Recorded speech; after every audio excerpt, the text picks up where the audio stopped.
Welcome to STV life. இன்றைக்கி நம்ம என்ன பார்க்க போகிறோன்னா, தமிழ் சினிமாவையே திரும்பி பார்க்க வைத்த ஒரு முக்கியமான கலைஞனை பற்றி தான். தன் வாழ்நாளில் கண்ட வழிகளையும் அவமானங்களையும் திரையில் ரத்தமும் சதையுமாக பதிவு செய்த இயக்குனர் மாரி செல்வராஜ் அவர்கள். அவங்களோட எழுச்சியான வாழ்க்கை வரலாறு தான் இந்த வீடியோவில் நம்ம பார்க்க போகிறோம். அதுக்கு முன்னாடி நம்மளோட சேனலை ஃபர்ஸ்ட் டைம் விசிட் பண்ணுறீங்கன்னா இந்த வீடியோக்கு ஒரு லைக் போட்டு மறக்காமல் சப்ஸ்கிரைப் பண்ணிக்கோங்க. வாங்க வீடியோக்குள்ளே போகலாம். தூத்துக்குடி மாவட்டம் ஸ்ரீ வைகுண்டம் பக்கத்தில் இருக்கக்கூடிய புளியங்குளம்ங்கிற ஒரு சின்ன கிராமத்தில் தான் மாரி செல்வராஜ் அவர்கள் பிறந்திருக்காரு. ஒரு விவசாய குடும்பத்தில் பிறந்து வறுமையோட பிடியில் தான் அவரோட ஆரம்ப காலம் கழிஞ்சது. ஸ்கூலுக்கு போகும்போது கூட வாழைத்தோப்பில் வேலை செஞ்சுக்கிட்டே படித்த ஒரு சாதாரண பையன்தான் இந்த மாரி செல்வராஜ் அவர்கள். அவரோட வாழ்க்கையில் நடந்த பல சம்பவங்கள் தான் பின்னாடி அவர் எடுத்த வாழைப்படத்தில் அடிப்படையாக அமைஞ்சது. படித்து முடிச்சுட்டு பிழைப்பு தேடி சென்னைக்கு வந்த மாரி செல்வராஜுக்கு ஆரம்பத்தில் சினிமா மேலே பெரிய ஈர்ப்பு கிடையாது. ஆனால் வாழ்க்கை அவரை சினிமா பக்கம் எடுத்துகிட்டு வந்துச்சு.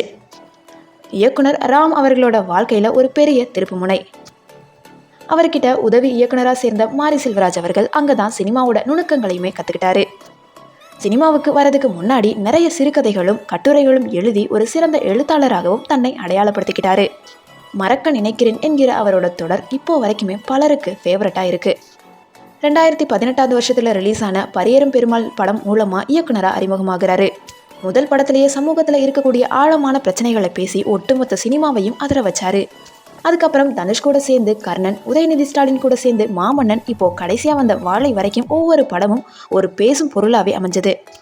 உன்னை நீயே ஜெயித்துக்கொள் அப்படிங்கிறதுக்கு மாரி செல்வராஜ் ஒரு மிகச்சிறந்த உதாரணமாக நாம் சொல்லலாம். பெரும் பொழுதுபோக்காக மட்டும் இல்லாமல் சினிமாவையும் ஒரு சமூக மாற்றத்துக்கான கருவியாக பயன்படுத்த முடியும்னு நிரூபித்தவர். வறுமையிலிருந்து வந்து இன்னைக்கு பல இளம் இயக்குநர்களுக்கு ரோல் மாடலாக இருக்கிற மாரி செல்வராஜோட பயணம் நிஜமாகவே ஒரு இன்ஸ்பிரேஷன் தான்.